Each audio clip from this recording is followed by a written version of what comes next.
Assalamualaikum warahmatullahi wabarakatuh. Perkenalkan, nama saya Hafizah Rahma dari kelas 1C Program Pendidikan Bahasa Inggris Fakultas Keguruan dan Ilmu Pendidikan Universitas Mataram. Di sini saya akan menjelaskan tentang isi makalah saya yang berjudul Mencintai Tanah Air dengan Mengenal Identitas Nasional. Cinta tanah air merupakan perasaan yang harus dimiliki dan menjadi bagian dari setiap individu untuk negara dan bangsanya. Cinta tanah air merupakan perilaku untuk mencintai wilayah nasional sebuah bangsa. Cinta tanah air adalah sikap kebangsaan yang tercermin dari sikap dan perilaku dalam membela tanah airnya, menjaga dan melindungi tanah air.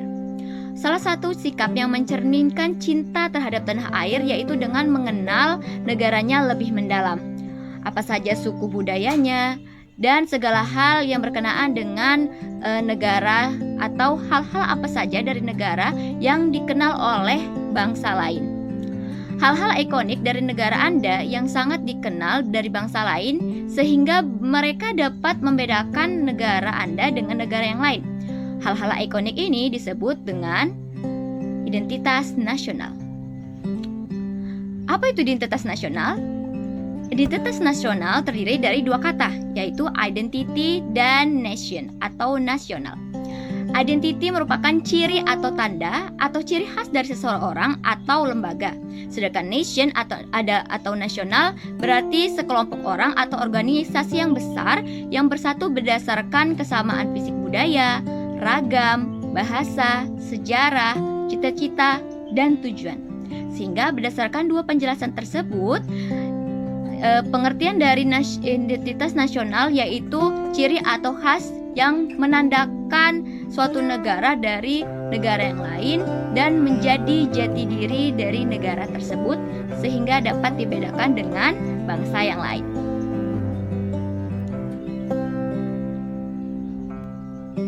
Kemudian selanjutnya mengenai pembentukan identitas nasional.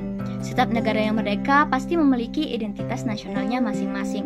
Pembentukan identitas nasional ini tidaklah mudah karena membutuhkan musyawarah bersama untuk menentukan identitas nasional.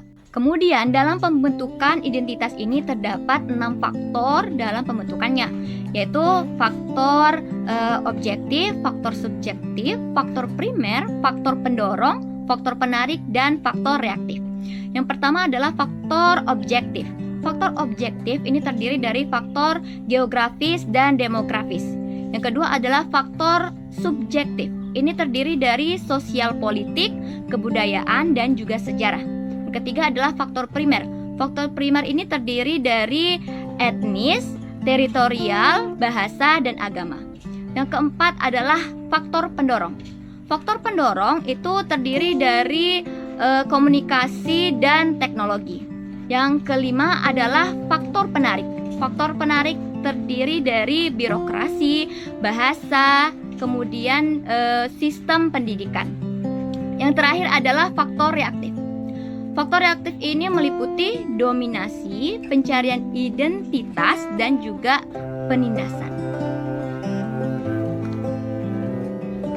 Kemudian, apabila identitas nasional itu sudah terbentuk, maka dalam identitas nasional itu memiliki 4 unsur.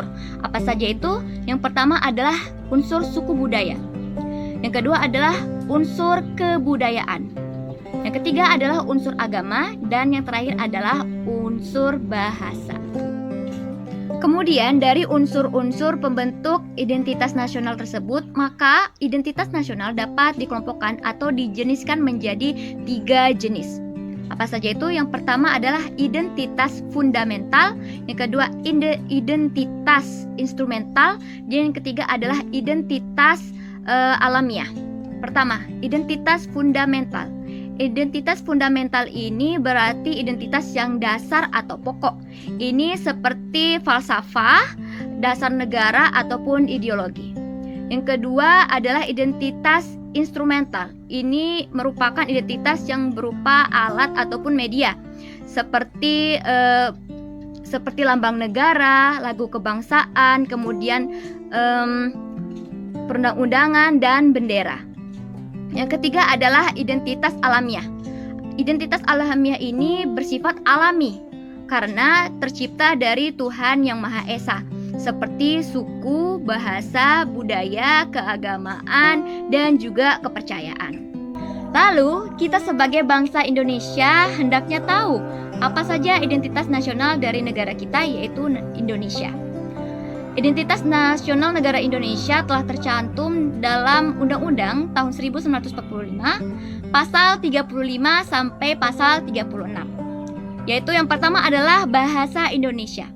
Bahasa Indonesia telah ditetapkan sebagai bahasa pemersatu dari banyaknya bahasa yang ada di Indonesia. Yang kedua adalah bendera merah putih.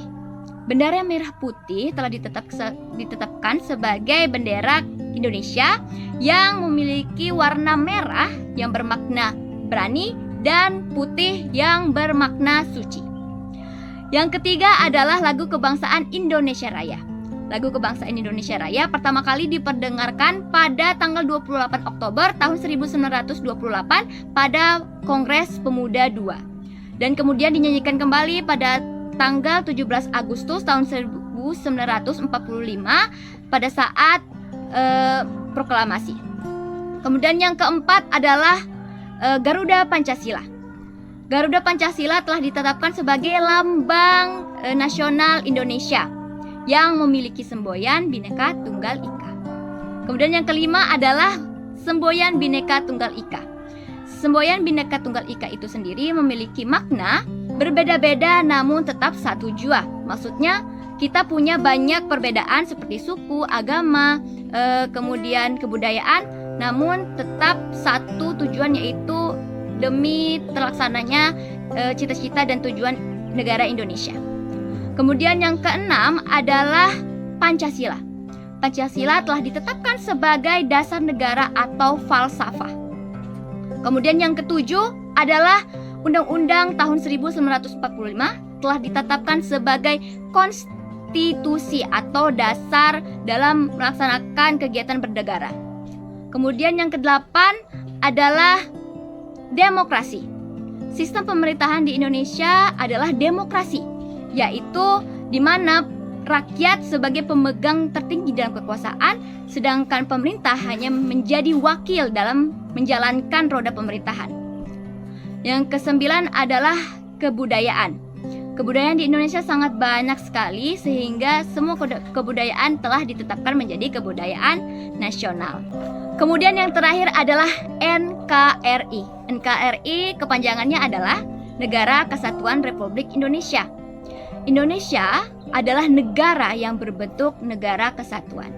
Itu menjadi salah satu identitas negara Indonesia. Selanjutnya, setelah kita membahas tentang identitas nasional dan apa saja unsur-unsur identitas nasional Indonesia, selanjutnya kita akan membahas tentang fungsi dan tujuan identitas nasional. Di era saat ini, globalisasi malah menjadi tantangan bagi identitas nasional. Namun, identitas nasional tersendiri memiliki fungsi dan tujuan. Apa saja fungsi dan tujuan dari identitas nasional? Yaitu yang pertama, sebagai alat pemersatu, sehingga bertujuan untuk mempersatukan keberagaman yang ada di negara tersebut. Yang kedua, memiliki fungsi sebagai pembeda, atau bertujuan untuk membedakan negara yang satu dengan negara yang lainnya. Itu fungsi dari identitas nasional, memiliki ciri khas. Yang ketiga, berfungsi sebagai landasan negara. Seperti ideologi atau falsafah negara, itu merupakan landasan yang pokok dari suatu negara.